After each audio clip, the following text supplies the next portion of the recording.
Um, How do you look at being involved with your grandchildren and i- influencing them? Obviously, it's different than being a mother, but how do you approach that role? How do you navigate that?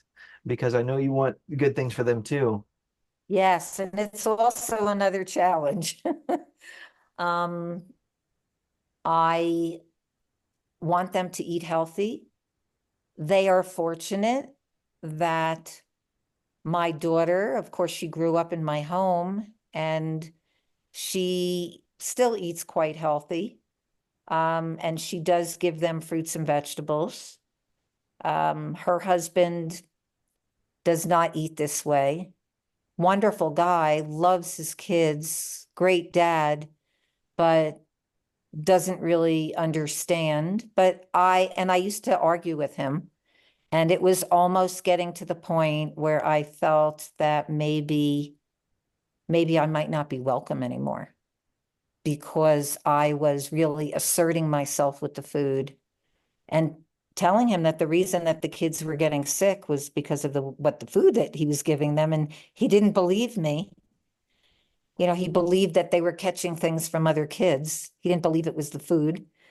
And I just decided I talked with a vegan friend who's been a mentor of mine, somebody very well known in the vegan movement, who encouraged me not to get into these conflicts. He said, "You don't want to be separated from your grandchildren. How are you going to be their role model?" And that really spoke to me Hmm. big time because I want more than anything in the world to be the role model for my grandchildren with nutrition. And I decided to do that and I stopped fighting. Hmm. And I just became very, very peaceful the way that he is. And things started to change for me. I have a very good relationship with my son-in-law. And he loves to bring my grandkids to me. And they come to me a lot. And they eat what I have here. So, I take them 3 days out of the week. And that's a lot of time that I spend with them. And they love fruit. They love preparing banana ice cream. We make all these different flavors. They love sunflower greens. They're 4 and 2, ages 4 and 2. And they ask me lots of questions. Their language is excellent, wonderful language development, and they ask so many questions. And I can see them processing that information. And they just come here and they'll come over to me, like one of my grandchildren should come over to me. She says, "Can I have a little bit of pumpkin seeds?" So I'll get her some pumpkin seeds out of the freezer. She'll ask me for like her favorite fruits, like they like mango. They love these Colorado peaches that are in season. They love melons. I'll cut open a melon, and between the three of us, the melon is gone. Like it's amazing how much these two kids eat.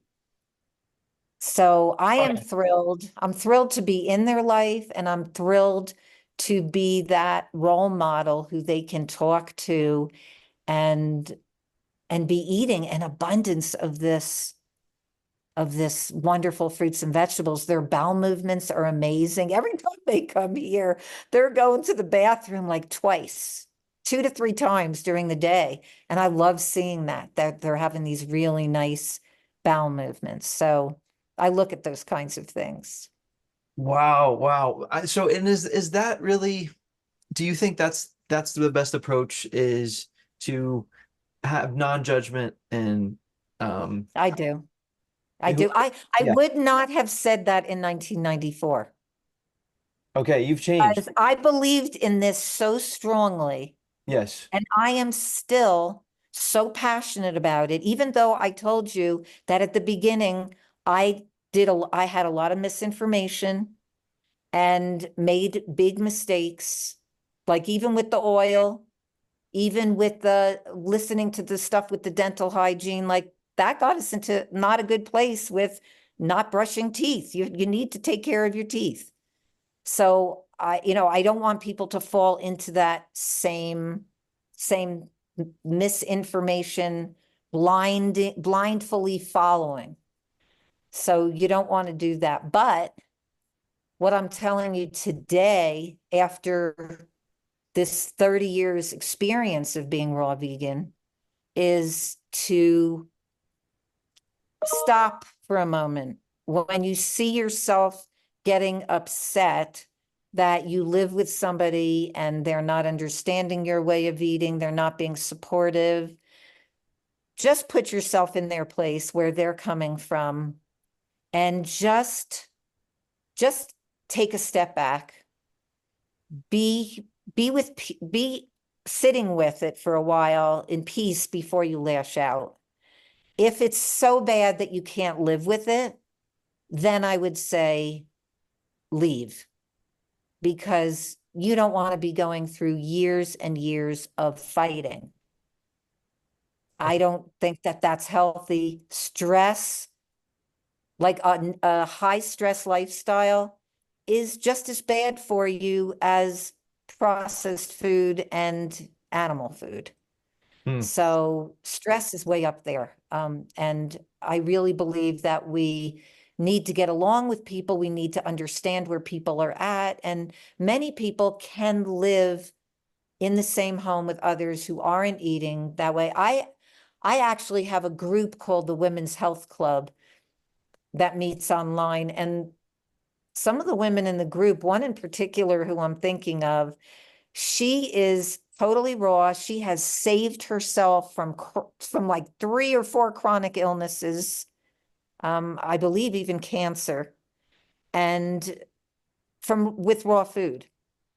And she believes in it. She's just as passionate as I am about it. And she lives with a man who will not give up all his meat. And she even prepares it for him and doesn't eat it. She has not eaten it for many years. I would never be able to do that. I would never be able to prepare meat. And that's my vegan principles would not permit me to do that. She also has those vegan principles, but she loves her husband and wants to stay with him, and she has taken a different approach.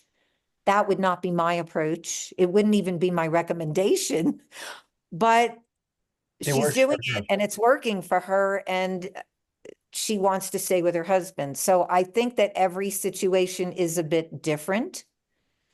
And like I said, if it's really bad and it's just constant fighting, if you've tried and it hasn't worked, then leave. The world opens up